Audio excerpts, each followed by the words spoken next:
Bonjour, je suis Danilo et vous écoutez Le Rendez-vous Marketing, un podcast produit par DHS Digital, une agence de publicité Facebook qui vous aide à accélérer la croissance de votre entreprise en ligne. Avec ce podcast, ma mission est la même, vous aider à générer de la croissance pour votre activité via les différents canaux du marketing digital. C'est pour ça que j'invite des experts qui maîtrisent leur sujet et que je vous propose moi-même des épisodes très concrets sur mes domaines de prédilection, à savoir la publicité Facebook et la création de contenu. Aujourd'hui, j'ai le plaisir de recevoir Olivier Ramel, un serial entrepreneur que j'admire. En quelques années seulement, Olivier a co-créé 4 boîtes, dont la startup Kimono. Alors Kimono, c'est quoi ? C'est une entreprise qui a une proposition de valeur forte et affirmée, qui est de designer votre culture d'entreprise, et ce, par tous les moyens. À ses débuts, Kimono est rapidement devenu une référence dans le textile pour les entreprises, notamment pour les startups.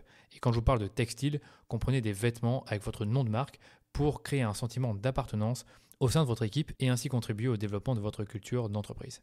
Au fur et à mesure du temps, Olivier et ses équipes ont lancé d'autres produits et d'autres services comme un service d'aménagement de bureau, du conseil en culture, de l'organisation d'événements et j'en passe. Vous l'avez compris, avec cet écosystème d'offres, Kimono veut se positionner comme votre culture designer. C'est pourquoi j'ai eu très envie de discuter avec Olivier, donc le fondateur de cette entreprise, qui est justement très bon pour parler de branding, mais aussi de culture d'entreprise. C'est ce qu'on a abordé en détail dans ce podcast qu'on a enregistré et que j'ai dû séparer en 2 parties, tellement le contenu était dense. Dans la première partie de cet épisode, on s'est plutôt focalisé sur les fondements d'une marque forte et d'une culture d'entreprise qui permet d'avoir une équipe ultra soudée, ce qui est indispensable pour développer un business. Ce que je vous propose maintenant, c'est de vous partager en quelques mots le programme de l'épisode du jour et quelques-unes des questions que j'ai posées à Olivier. Première question que je vais poser, c'est qu'est-ce qu'une marque pour lui et quels sont les éléments qui la constituent. Ensuite, on a vu comment créer une marque forte, donc une marque qui va résonner auprès de votre cœur de cible, mais aussi auprès des personnes qui ne sont pas forcément intéressées par votre produit ou votre service. Ensuite, on a parlé un peu de ce que lui a fait pour développer la marque de Kimono et comment il a pensé sa plateforme de marque, par exemple son logo, ses éléments différenciants, ses couleurs et d'autres choses que vous allez découvrir dans ce podcast. J'ai également demandé à Olivier de me parler de certaines marques qui l'inspirent et pourquoi. Et vers la fin de l'épisode, on a basculé sur le sujet de la culture d'entreprise. Donc j'ai d'abord demandé à Olivier de me dire qu'est-ce qui définit le mieux la culture d'entreprise pour lui et qu'est-ce qu'elle représente. Et enfin, je lui ai demandé qui dans l'entreprise définir la culture d'entreprise. Est-ce que c'est forcément le CEO ou ça peut être toute une équipe qui va définir la culture? Et là, Olivier m'a donné une réponse hyper intéressante. Voilà pour le programme. Je vous laisse écouter ma conversation avec Olivier et je vous souhaite bien sûr une bonne écoute. Salut Olivier, j'espère que tu vas bien. Bienvenue sur le podcast. Yes, salut à toi, merci beaucoup, très content d'être là. La forme, ça a été la journée? Écoute, elle n'est pas finie, mais ça a été, comme toujours, rempli de challenges, mais tout va bien.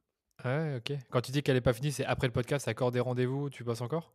Tout à fait, il me reste beaucoup de choses à finir après. Ok, Donc d'accord. on n'est pas sorti encore. C'est ça, hein, quand tu es le CEO d'une boîte qui s'appelle Kimono, vous êtes je dirais une bonne trentaine minimum dans l'entreprise, Ouais, bientôt 50. bientôt 50, dans plusieurs pays. Vous avez de nombreux business units, donc beaucoup de services et produits que vous proposez. Tout à fait. Je me doute que tes journées doivent être bien chargées. Je pense que ce serait intéressant que tu nous expliques justement qui tu es, ce que tu fais, qu'est-ce que c'est Kimono, et je Yes. te laisse la parole. Carrément, trop cool. Bah écoute, encore merci pour l'invitation. Toujours un plaisir de faire ce type d'échange. Alors, pour me présenter, moi je m'appelle donc Olivier Ramel, j'ai 31 ans. J'ai du mal à le dire parce que ça fait une semaine et j'aimais bien le 30 ans, tu vois. Ouais, c'est stylé, j'avoue que c'est stylé.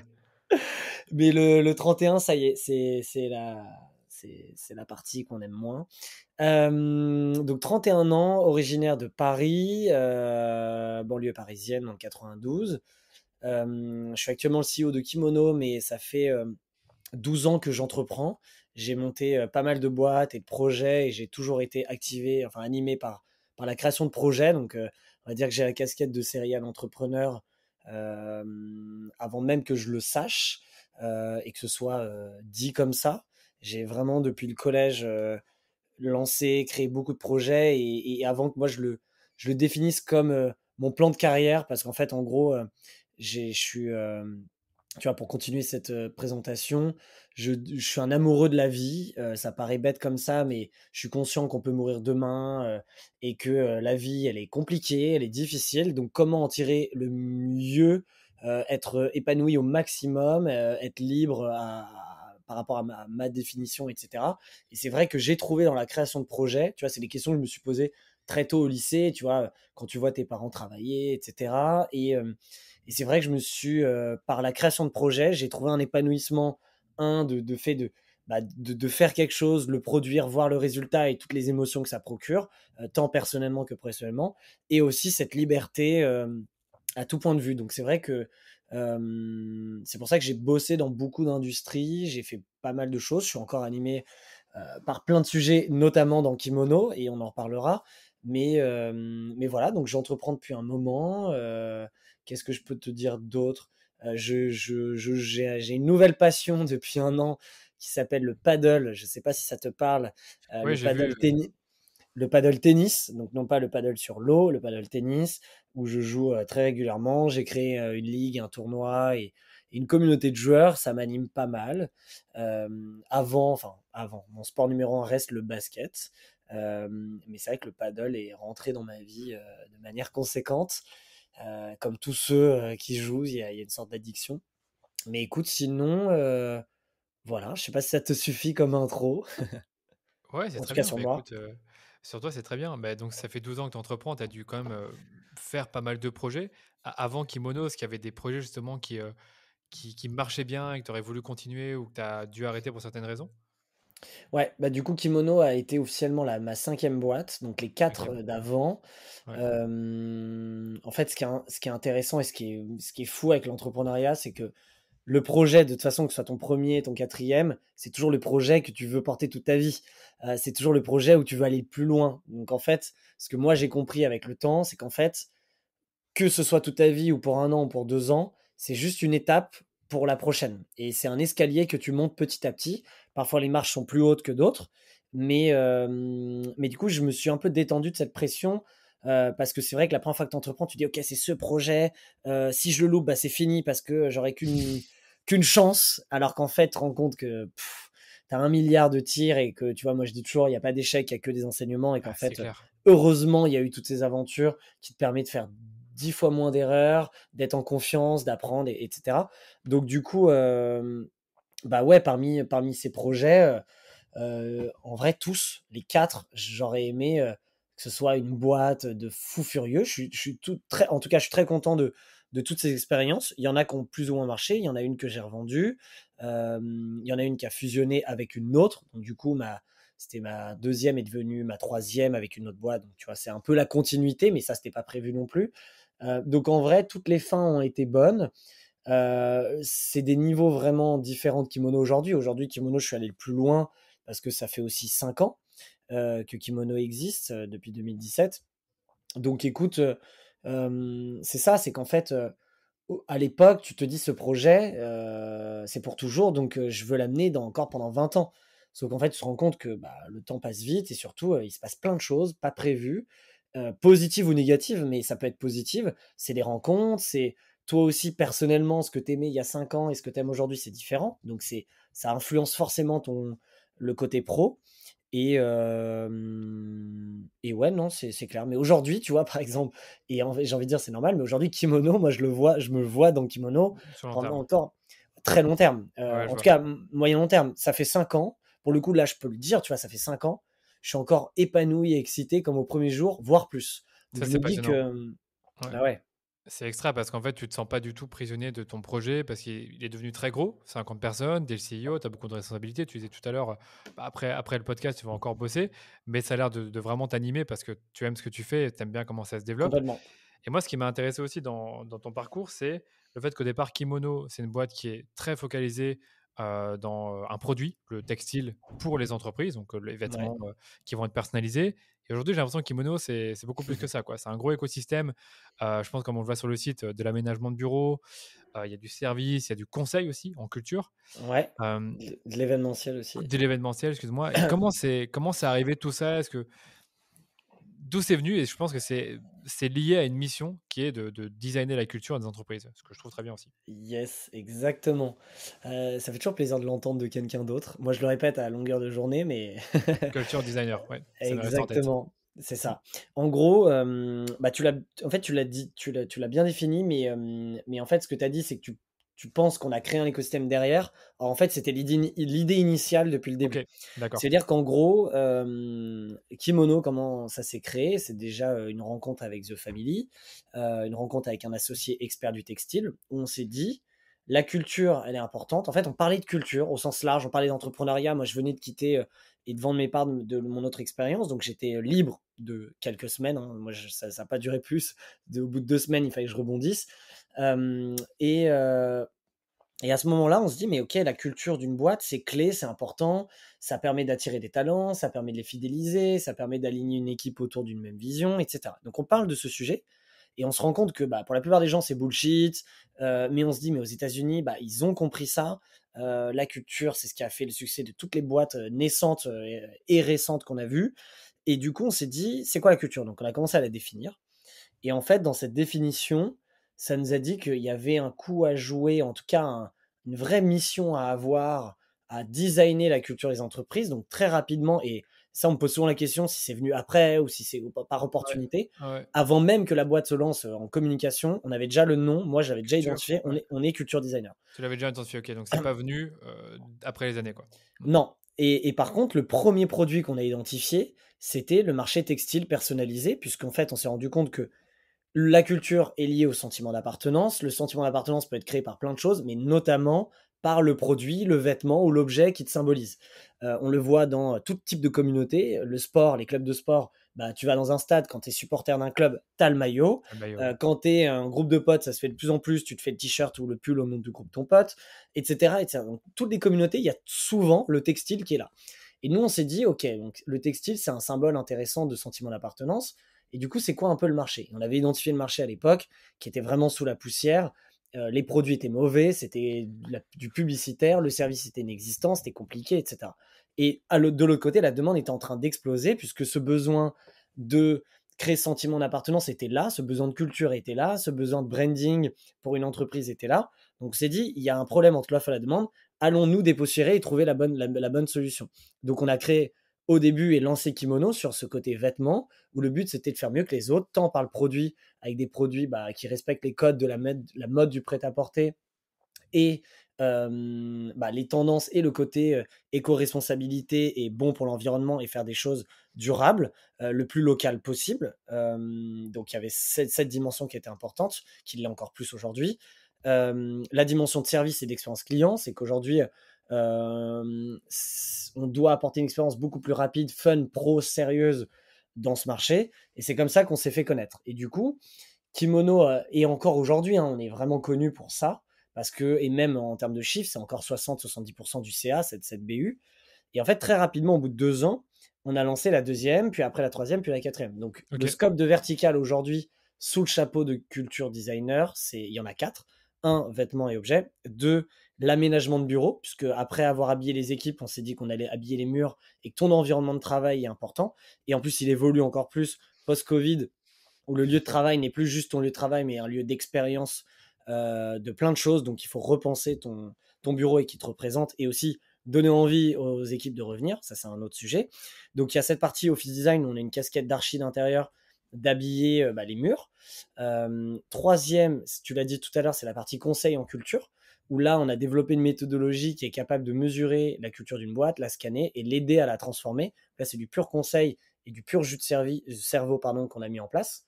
Et la toute dernière en date, c'est la partie événementielle qui s'appelle Kimono Life. Donc, on a créé une sous-marque, Kimono Life, où le but, c'est de donner vie à sa culture par les séminaires, les team building, les workshops. Donc, pareil, cette verticale, ce métier existe depuis toujours, mais nous, on essaye de le faire mieux que les autres avec une approche où on comprend sa culture.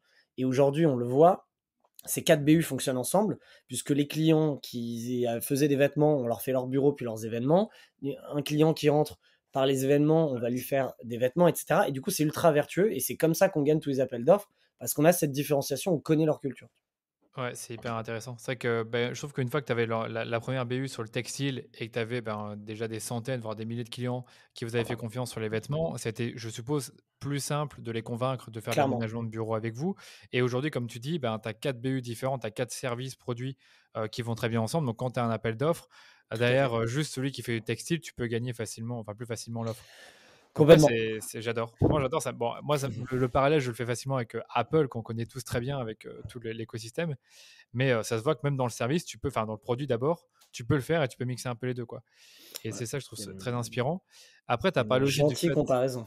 Ouais, ouais, ouais.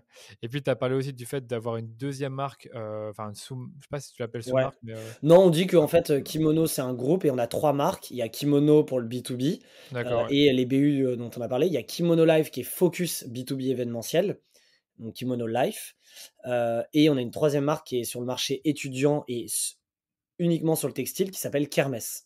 D'accord, OK, Ça, c'est d'accord. nos 3 Ça, marques, c'est mais c'est c'est encore bien sous le différent. chapeau Kimono, tu vois? Mais Ouais. c'est, la même chose qu'on fait pour les entreprises, mais pour les étudiants. D'accord, ça, je savais pas. C'est un truc qui est nouveau de votre côté ou? Ça non, non, ça a 3 ans, OK, j'avais pas entendu, mais j'en ai écouté quelques interviews, mais j'avais pas. ouais, mais on me demande souvent, enfin, on me demande pas trop d'en parler. Ça inté Les étudiants, ça intéresse moins parce que c'est souvent des sujets culture, D'accord, ouais. business ou autre. Ouais, ouais. Mais en vrai, c'est, ultra pertinent, ça marche très, très bien. On est pratiquement leader sur le marché là-dessus d'un point de vue textile et on a un gros réseau, on est une grosse équipe, gros réseau d'ambassadeurs dans tous les campus de France et ça marche très bien et au final, on se rend compte qu'une entreprise ou un groupe d'étudiants, un BDE, ils ont les mêmes problèmes. Ouais, ils doivent avoir comme tu dis, le même sentiment. Enfin, ils doivent trouver un sentiment d'appartenance et ça passe C'est par clair, un vêtement. OK. c'est clair. Et en plus, un vêtement que tu as envie de porter. Parce que ça, je pense, c'est aussi important de le Exactement, dire, c'est que tout à les fait. concurrents que vous aviez il y a 5 ans, peut-être encore toujours aujourd'hui, tu en as certains qui font pas attention au vêtement en lui-même. Peut-être qu'il est de qualité, mais que tu as pas vraiment envie de le porter, quoi. Tout à fait, bah, tu as tout dit. Il y a eu une époque où c'était du publicitaire et là maintenant on est dans le branding. Le publicitaire, c'était: «C'est moche, c'est pas grave, c'est pour faire de la pub». Ça, c'était une certaine époque, dans ce qu'on appelait goodies, ce qu'on a tous eu et qu'on a mis au fond de nos tiroirs Ouais. et ensuite il y a ce qu'on veut porter en tant que marque, parce qu'aujourd'hui toutes les entreprises sont des marques et donc du coup, je vais avoir envie et être fier de le porter et pour ça, il faut que ce soit beau, ce soit à l'image de la boîte et que ce soit dans la tendance et l'air Dans du les temps. tendances actuelles, ouais, dans l'air du temps, exactement. Du coup, ça nous amène à 2 sujets hyper importants que je voulais voir avec toi. Ben, le premier, c'est le branding qui, en fait, rejoint bien ce qu'on disait parce que je trouve que Kimono, au-delà du fait que c'est une marque qui grossit bien, qui a une belle équipe, tu as beaucoup de produits et de services, mais c'est aussi une marque qui est forte. Enfin, en tout cas, moi, je trouve que c'est quelque chose qu'on remarque directement quand on va sur ton site, quand on vous recherche sur Google, sur Instagram. Mmh Enfin, tu mh. as vraiment un branding qui est clair, qui est bien identifié. Ouais. Et après, tu as aussi l'autre partie que je te disais au début, sur la culture d'entreprise où là, pareil, ben, là, c'est l'expertise que vous avez et que vous vendez finalement au travers de produits et services. Et je voulais aborder ces 2 sujets avec toi. Ouais, Peut-être carrément. d'abord le branding, si ça te va, pour aller dans Allez. la continuité de ce qu'on racontait sur, les débuts de Kimono et de comprendre avec toi, comment tu crées une marque forte. Pour être tout à fait transparent, j'ai déjà abordé le sujet du branding sur le podcast, mais au travers du prisme du MVB, donc la fameuse méthodologie, le framework, Mmh. que tu vas utiliser pour conceptualiser ta marque. Là, j'ai plus envie d'être sur base de ta propre expérience, de ce que toi tu vois chez tes clients, ou même pour Kimono, et de comment tu vas à la fois définir la marque, comment tu vas la rendre désirable, la rendre remarquable. Et je sais que tu en as déjà parlé ailleurs. J'ai bien aimé ce que tu as raconté et j'aimerais bien que tu le racontes sur mon podcast. OK, Donc, bon, je sais plus ce voilà. que j'ai dit, donc je le dirai Peu autrement de toute importe, façon. j'ai des questions, ça se rapproche peut-être de ce que tu as déjà, de ce qu'on t'a Bah, déjà carrément. posé. Mais Bah, mais pour moi, la première qui me paraît logique de poser, c'est pour toi, qu'est-ce qui va définir une marque et quels sont les éléments qui la constituent? Si on exclut le MVB, bien évidemment, parce que ça, on mmh. connaît déjà. Bah, ouais, ouais, non, bah, écoute, de toute façon, c'est un sujet, moi, que j'adore et qui me passionne et qui évolue, en permanence. Donc, bah, comment tu définis la marque? Au final, moi, tu vois, ça, c'est un vrai sujet. Je différencie la marque, le branding et l'identité de marque, qui sont 3 éléments différents. Pour moi, la marque, c'est la manière dont les gens perçoivent ta boîte. OK. Hem, le branding, c'est les actions que tu vas mener pour construire l'image de la boîte que tu veux. Et l'identité de marque ou l'image de marque, ça c'est pareil, c'est tous les éléments tangibles qui, représentent. Donc, exemple, Logo, je suppose? voilà, logo, un vêtement chez Kimono brandé, c'est l'identité de marque. Le branding, on va faire un événement, tu vois, bah, nous on l'a fait, on a fait un événement, de branding justement, on a organisé une soirée, en 2019, on a, reconstitué un aéroport dans Paris, ça s'appelait Kimono Airline et c'était une soirée où on a invité un peu tout notre écosystème. C'était une pure soirée de marque, comme le font, les marques d'alcool et autres. Et donc ça, c'est une action de branding. Et ensuite, ta marque, c'est la manière dont les gens perçoivent la boîte, quoi.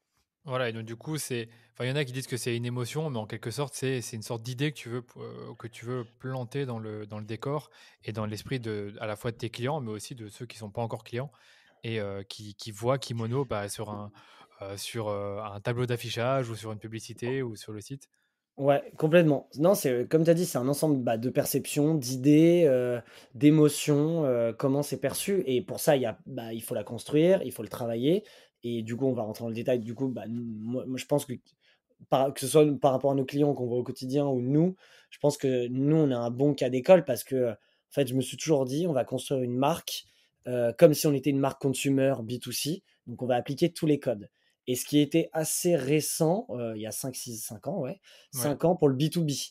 «Ah, je suis B2B, j'ai pas besoin de ça, je parle aux entreprises, il me faut un logo, c'est tout. Oh, les réseaux sociaux, inutile» et cetera et même au pire réseaux sociaux, mais attends, on parle aux entreprises, donc faut être ultra corpo et en fait, on se rend compte, moi je le vois en 5 ans, le truc a explosé, notamment, il y a forcément plein avec de les marques réseaux B2B. sociaux et Ouais. cetera.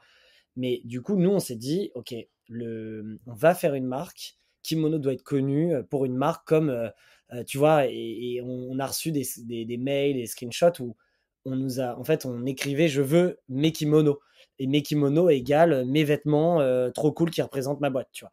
Du coup, Exactement, ouais. c'est devenu presque un symbole et ça, c'est ce qu'on a réussi, à faire avec pas mal de cas et c'est le plus dur et c'est ça ton vrai élément différenciant par rapport aux concurrents, c'est ta marque. C'est ta marque. Ben, on peut justement commencer par ça, c'est le nom. Comment tu as trouvé Ouais, ton nom qui va te permettre tout à justement fait. de créer cette perception de: «Je veux mes kimonos, je veux, designer ma Ouais, ouais, culture». ouais, tout à fait. Le nom est important, très clair. Kimono, on cherchait un nom, dans les inspi japonaises pour 2 raisons. On commençait par le métier textile et on savait qu'ils étaient connus, les Japonais sont connus pour la mode et ils ont quand même, une touche un peu particulière et ils sont tendance à ce niveau-là et aussi, on est entré dans un marché où la rigueur était pas là, le sérieux n'était pas là, c'était connu pour être un peu le Far West et du coup, nous, on s'est dit: «On veut être vus comme les plus sérieux, rigoureux» et les Japonais, avec Ouais. leurs méthodes et cetera, sont vus là-dessus. Donc on s'est dit: «On va aller regarder au Japon, des inspirations» et je me souviens, on avait fait ce travail, où on avait, cherché plein de noms japonais, de dieux, de symboles et cetera et on en avait, je me suis shortlisté une 20 ou trentaine. Ensuite, on a refait une shortlist de 5. Le mot kimono était dedans et c'est marrant parce qu'il y avait un deuxième nom dedans que j'ai utilisé pour une autre boîte que, OK. que j'ai confondé donc du coup, ça a été d'une pierre deux coups. Et du coup, et donc Kimono était là, on les scanne un peu tous, on le voit et là, c'est, pour le coup un déclic et c'est très rare. Je crois que ça m'est jamais arrivé sur d'autres noms, mais c'est en mode, c'est lui et pourquoi? La première raison, c'est que dans les pays asiatiques, le kimono, donc avec un i, c'est un vêtement que tu mets que dans les grandes cérémonies et célébrations, Ouais. donc mariage, grands moments et nous, on a envie de dire que, ton vêtement de boîte, tu le mets aussi dans les grands moments. Tu vas pitcher devant 200 personnes, tu le mets, tu es en off-site avec tes équipes, tu portes ton produit, tu as un rendez-vous client, tu vas le mettre, tu as un salon, tu vois? C'est un peu les grands moments, même si bien sûr, tu peux le mettre dans ton quotidien.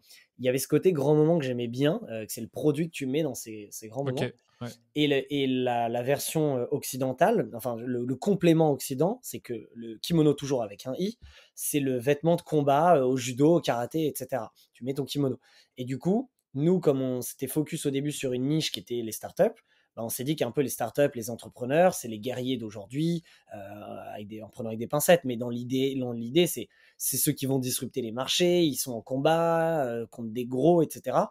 Donc tu es au combat. Donc du coup, quand tu mets ton vêtement de ta boîte, t'es en mode guerrier, t'es au combat et t'es prêt à fighter quoi.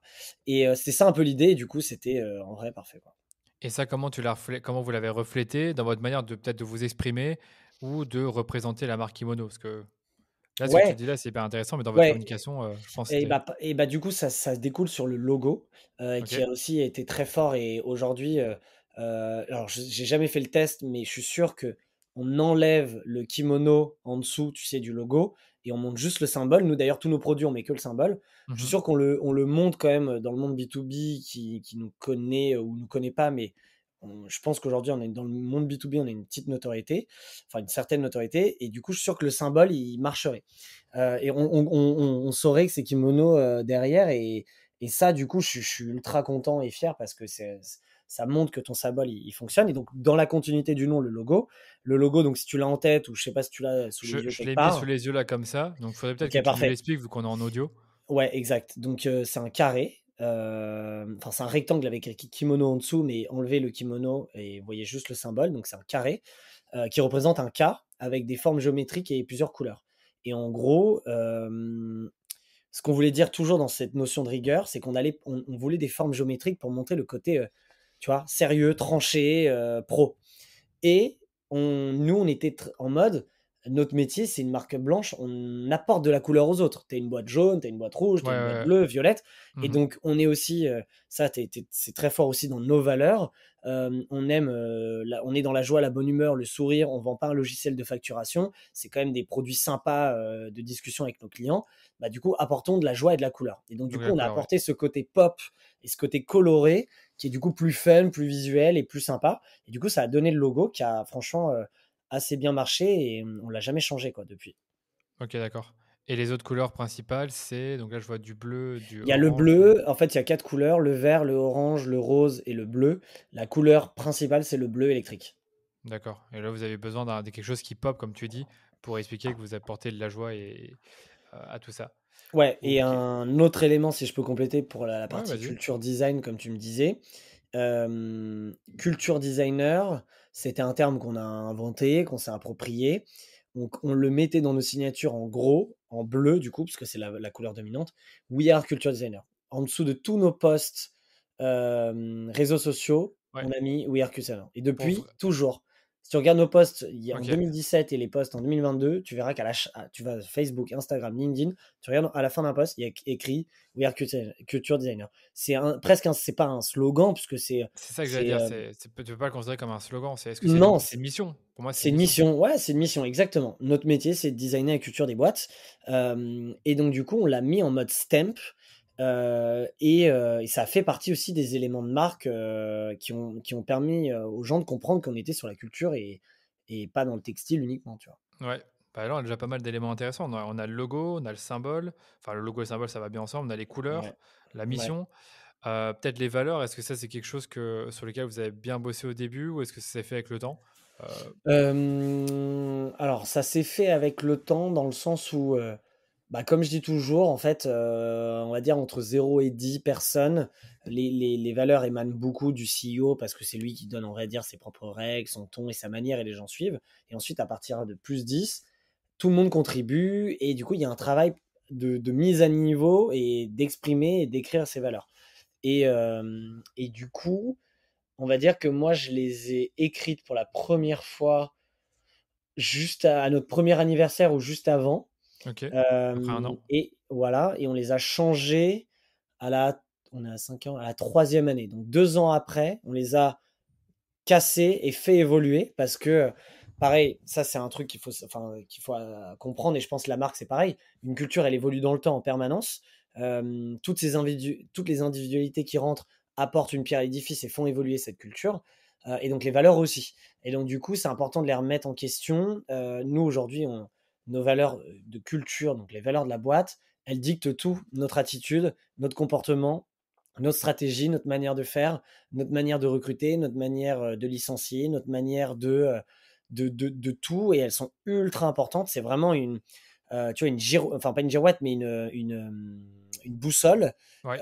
où, en fait, quand on n'est pas dedans, on se rappelle que, ah non, on est en dehors de nos valeurs. Donc, est-ce que, en fait, c'est plus nos valeurs ou, en fait, non, on n'est pas, on doit être dans nos valeurs.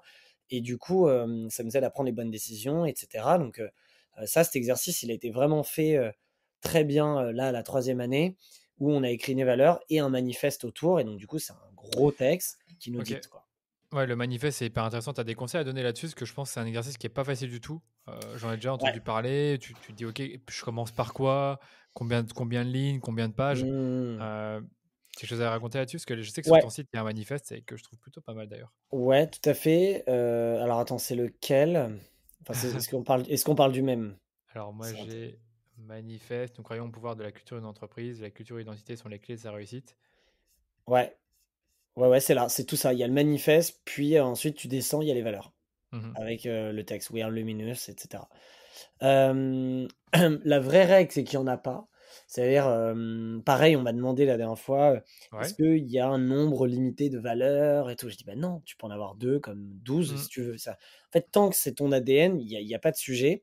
Donc, les tips à avoir, en fait, c'est de se dire déjà un truc, c'est que les valeurs, c'est pas respect, bienveillance, responsable, parce que ça, en fait, c'est des valeurs de vie et limite, c'est censé être normal dans une Ouais, entreprise. ouais. Je veux dire, tu vois, l'excellence, la transparence, je veux dire, oui, ça peut être une dynamique, mais c'est pas les valeurs de ta boîte. Les valeurs, elles doivent être uniques et authentiques. Elles doivent refléter une action, un comportement et un mindset. Et tu vois, nous, nos 5 valeurs, juste pour donner des Ouais, exemples, vas-y, on n'hésite en a pas. 5. Donc, la première, c'est We are luminous. Donc, elles sont en anglais. We are simple. We are intense. We are fierce, qui veut dire féroce. Et game on, la dernière. Et en gros, en dessous de ces 5 valeurs, il y a un texte avec 3 phrases par valeur. Donc, une phrase, puis une phrase, puis une phrase, une autre valeur, etc. Qui dicte plein de choses dans le concept de We are luminous. Donc, en fait, ton manifeste, il justifie tes valeurs. Donc, en fait, ton manifeste est intégré dans tes valeurs. Et donc, en gros, c'est de dire, OK, we are luminous, mais pour nous, qu'est-ce que ça veut dire? Le principal, tu peux tout dire, tant que tu le justifies, que tu l'expliques ce que ça veut dire pour toi.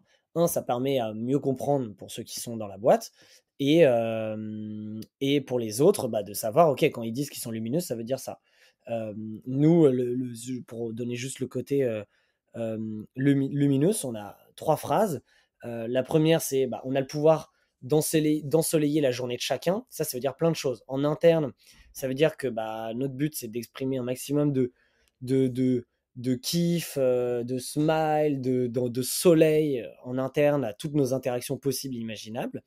Euh, En externe, ça veut dire, comme je te disais, on n'est pas un logiciel de facturation.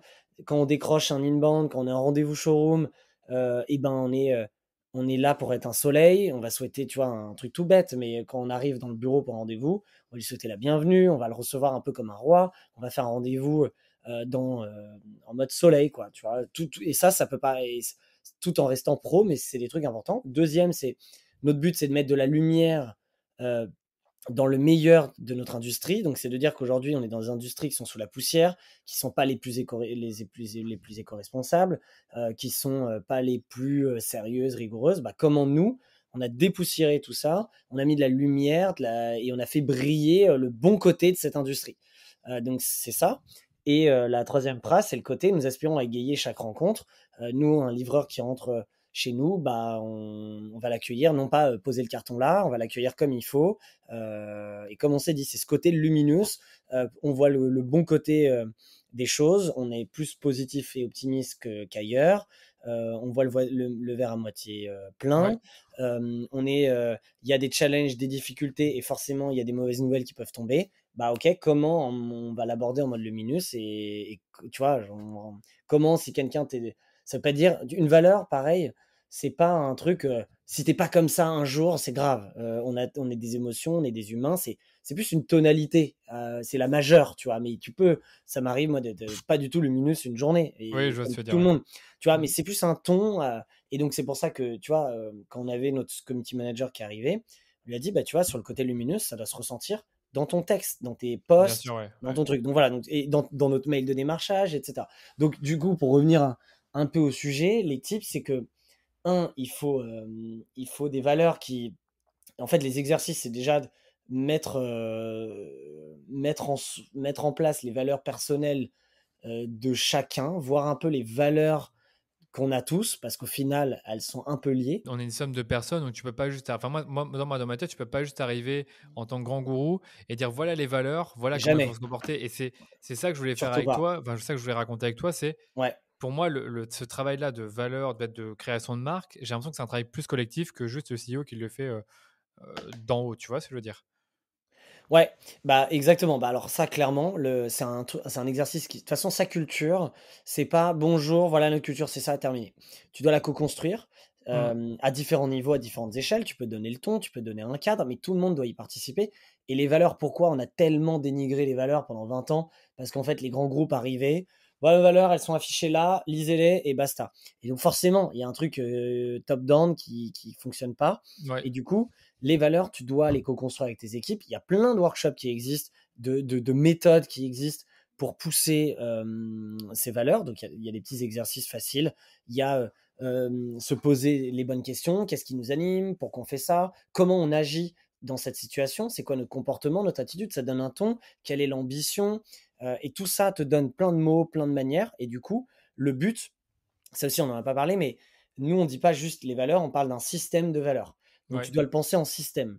Elles doivent marcher ensemble. S'il y en a une que tu enlèves parce que tu dis ouais, celle-là elle est obsolète, on va la remplacer, et que tu gardes les autres, c'est-à-dire qu'elles n'étaient pas assez fortes. Parce que si tu en enlèves ouais, une, le système il s'effondre, il faut le repenser. Et c'est ok. ce qui s'est passé nous quand on a changé, c'est qu'on voulait changer deux valeurs parmi celles qu'on avait. Et on a dit bah non, du coup, faut tout changer. Donc on a tout refait. Et on a refait un nouveau système. Et donc tu vois, par exemple, le fait de rien. Nous, c'est we are, we are, we are. Bah, ça marche ensemble. Ça finit par Game On qui enveloppe le tout. Donc, c'est une sorte d'égal.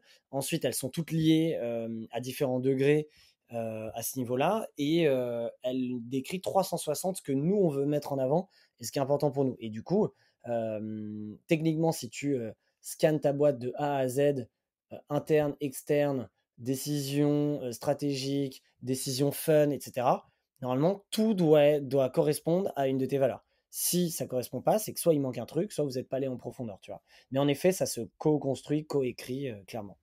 Avec tout le monde, ou enfin, là, tu parles vraiment de toute l'équipe ou juste les personnes un peu plus dans des postes managériales? Alors ça dépend de la taille, que ce Ouais, soit 50, 500 c'est vrai. ou Ouais. 1000, c'est différent. Maintenant, ce qu'il faut, c'est inclure dans le travail, pas tout le monde, mais différentes personnes de toutes les hiérarchies et toutes les niveaux de la boîte. Il doit y avoir en fait ce qu'on dit, c'est idéalement, il faut qu'il y ait un culture ambassadeur. Donc c'est sûr, quand tu es une petite boîte, c'est le CEO ou les fondateurs. Ouais. Ensuite, les RH peuvent avoir ce rôle, ou ensuite parfois des volontaires. Et de plus en plus, nous on voit des rôles des nouveaux jobs qui se créent qui s'appellent culture manager. Donc il faut une sorte de personne qui est ce culture ambassadeur qui va driver tout ça. Lui, il va créer un comité.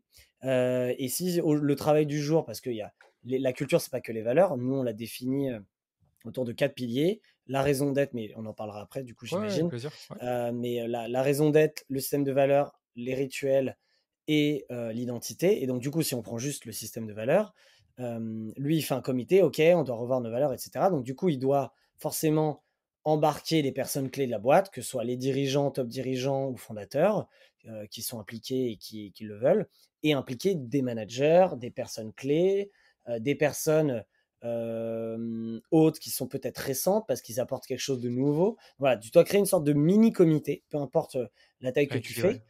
Et en fait, le meilleur moyen pour que tout le monde ait passé par les valeurs, ce comité sort des premières valeurs, vont les challenger au comité de direction, au top management. Ce top management va faire ses retours. Ensuite, avec ces retours, ça donne une nouvelle version. Tous les managers vont avoir cette version et donner leur avis. Donc là, ça redonne une nouvelle version. Et cette version est donnée, les managers l'envoient à leurs équipes et leurs équipes font leur retour. Et du coup, Ok. ça fait 3 niveaux de retour avec 3 versions différentes qui se sont complétées et qui a été quand même au début données par un comité qui s'est posé la question. Donc, c'est pas parti en cacahuète de partout. Ouais, bien Et sûr. du coup, tout le monde a pu soit valider, soit apporter quelque chose. Et du coup, ce qui fait que, un, tout le monde a participé. Deux, techniquement, si tout le monde a validé, on est tous d'accord. Et là, ça te crée plutôt une base solide. Hyper intéressant.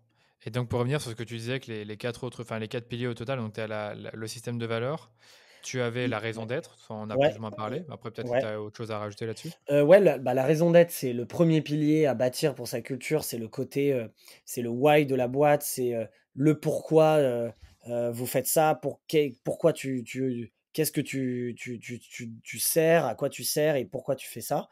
Donc c'est vraiment le purpose. Et peu importe si tu pivotes 20 fois de produit ou service, tu ne différencies jamais de ton, Ta de ton raison d'être. purpose. Ouais. Voilà, par exemple, la raison d'être de Netflix, en tout cas, il y a un gros texte, mais juste le titre, c'est to entertain the world. Et donc, du coup, leur purpose, c'est d'entertain the world. Donc, demain, s'ils veulent lancer un parc d'attractions, bah, c'est cohérent avec leur purpose. Tu vois ce que C'est je veux dire? ça. Ouais, bien Ils ont sûr. Ouais. cette vision. Il y a le système de valeurs, donc on en a parlé. Ensuite, il y a le pilier identité. Donc là, c'est la partie tangible de l'iceberg, c'est ce qu'on voit. Donc, quand on parle de marque employeur, ce n'est pas la culture, c'est le pôle identité. Donc, c'est que la façade. L'identité de la boîte, c'est les symboles qui la représentent. Tu vois, un autre symbole, donc moi, on en a parlé tout à l'heure, mais nous, on en a 1 milliard. Un autre symbole, c'est on a un gong. Tu vois, nous, on était une boîte quand même de sales où on était très commercial, B2B, etc. On avait un gong. Et ce gong, à chaque nouveau record, on en a acheté un plus gros. Du coup, on a créé un musée au bureau où on a le mini gong que tu peux acheter sur Amazon, a aujourd'hui un gong qui fait ma taille et toutes les variantes. Et du coup, c'est un petit symbole d'identité. On en a en interne et en externe. Un symbole, quand, tu vois, pendant l'onboarding, on a créé un kimono, donc le kimono avec le i, brandé kimono avec le y, et un vrai kimono, et on te le donne à ton arrivée chez Kimono parce que le but, c'est de donner un peu le symbole de, comme quand tu entres dans l'armée ou un truc institutionnel, on te donne un peu ton épée, ton grade, etc. T'en fais ce que tu veux. Il est très difficile à porter puisque tu ne te balades pas en kimono dans la rue, même si ça devient la mode maintenant. Et donc voilà, donc c'est des symboles. Donc on va dire l'identité, ça peut être plein de choses. Ton identité visuelle, bien évidemment, mais pas que. C'est ta personnalité de la boîte. Et enfin, tu as le égal, si tu additionnes ces trois piliers, qui sont les rituels. Et les rituels, c'est l'expérience de ces trois piliers. C'est autant des rituels fun et autant importants ou pas. Le rituel de l'année, le séminaire annuel, la conférence annuelle des fondateurs, ou le rituel du lundi, le rituel de fin de semaine, le rituel sérieux par rapport à du reporting, le rituel par équipe. Donc il y a plein de niveaux de rituels. Le rituel, qu'est-ce qu'on fait quand on célèbre, qu'est-ce qu'on fait quand on recrute, quel est notre onboarding, quel est notre offboarding, comment on vit. Et donc ça peut être autant fun que structurel, sérieux, etc. Donc c'est vraiment, quand on dit un rituel, c'est qu'il faut que ce soit standardisé et répliqué. Sinon, c'est un événement, on va dire, mais dès que c'est un rituel, c'est que c'est quelque chose qui, euh, qui a un guide, et c'est comme ça. Comment vous fêtez les anniversaires des collaborateurs? Par Est-ce exemple, qu'il ouais. y a, voilà, tu vois, est-ce qu'il y a un process à respecter? Et c'est ce rituel. Donc ça, c'est un rituel. Si on revient sur le gong, nous, dès qu'on signe un deal, on va gonger et on se lève et blablabla. Bla, bla, bla. Ça, c'est un rituel sales. Plus, je te passe plein d'autres rituels, mais voilà. Donc ça, c'est le rituel et c'est l'expérience de ta culture. Et en gros, si tu veux bien bosser ta culture, tu prends ces quatre piliers, tu les travailles. Il y a des exercices qui existent, et en fait, notre offre de conseil, nous, on accompagne les boîtes justement à la développer et à le faire pour eux, parce que c'est très difficile de le Le faire faire tout tout seul. seul, et une Ouais. tierce personne, elle t'aide, en tout cas le cadre. En fait, on a créé un framework, parce que tu vois, moi, ça m'a saoulé que les gens, pendant un moment, disent ouais, la culture, ça sert à rien. Maintenant, c'est cool parce que ça a changé, les gens ont compris que c'était le centre de la boîte, c'est la colonne vertébrale, et qu'on a réussi à créer, on a craqué au bout d'un an de travail, une méthode qui est capable de te la rendre activable, actionnable, concrète. Tu peux l'écrire et l'utiliser. Et du coup, ça t'aide un milliard de fois là-dessus. Donc voilà, donc c'est comme ça que tu peux travailler ta culture un peu plus de manière concrète. Ça marche. Et comment tu fais à la faire évoluer justement dans le temps? Il faut se remettre en question et il faut la challenger. Nous, on le fait à peu près tous les 6 mois. On regarde où on en est, tout. On se refait une sorte d'autoscan. Ça peut passer par aussi une enquête en interne, en OK. externe, etc. Et de savoir si est-ce qu'on est raccord avec la situation de la boîte, l'évolution de la boîte. Oui, non. Ok, bah sans évoluer. Et en fait, plutôt que de le faire un peu de manière, on va dire, procéduriale, nous, on va plus rajouter en fait des choses qu'on n'a plus, qu'on n'a pas. Et en fait, au fil du temps, tu te rends compte qu'en fait, tu as fait évoluer ta culture. C'est par exemple, tu vois, au bout de 6 mois, on va dire, OK, qu'est-ce que les rituels? OK, on a tout ça, parce que nous, on note tout, on écrit Ouais, tout. vous notez, OK. ouais. Et bah, attends, mais là, on fait pas ça, on pourrait faire ci, on pourrait faire ça. Ah, mais tiens, on pourrait changer et améliorer ça. Et en fait, ce qu'on se rend compte en faisant ça, c'est que 1 an, 2 ans passent, en fait, tu as fait complètement évoluer ton truc. Tu l'as performé, tu l'as amélioré, tu t'es adapté à, peut-être si tu as doublé d'effectifs, tu l'as adapté à la taille. Et en fait, c'est plus remise en question, et tu rajoutes des pierres en disant, OK, qu'est-ce qu'on peut faire par rapport à la culture qu'on s'est donnée? Ah, OK, est-ce qu'on est fidèle à ça? Tu te re-challenges. Donc, en général, c'est les personnes qui portent un peu la culture. Donc, moi, je te dis, ça peut être les chief of staff, des office managers, des DRH, des personnes très impliquées qui ont un autre rôle, mais c'est souvent des postes support ou de dirigeants, fondeurs et CEO, Ouais. épaulés, et tu challenges. Ensuite, tu fais participer toujours l'équipe, tu peux faire des sondages. Tu vois, par exemple, Alan, qui parle très souvent de sa culture, ils ont écrit Ouais. un Il y aura un livre. livre, ouais, là-dessus, ouais. Et, ouais, exactement, et ils en parlent tout le temps. Eux, la culture de la transparence est très très forte, au point que tout le monde a le droit de donner son avis pour tout, et tout fonctionne en vote. Donc c'est pas, je te dis ça parce que nous, par exemple, on organise leurs événements et leurs séminaires et pour eux. Il y en a un en ce moment même où on est en train de faire leur off-site d'été. Et du coup, c'est pas l'OM qui va dire bon, je vais valider cette destination ou ce projet. Ils vont diffuser en interne et c'est le projet qui aura le plus de votes qui va passer. Donc C'est c'est hyper assez intéressant. poussé.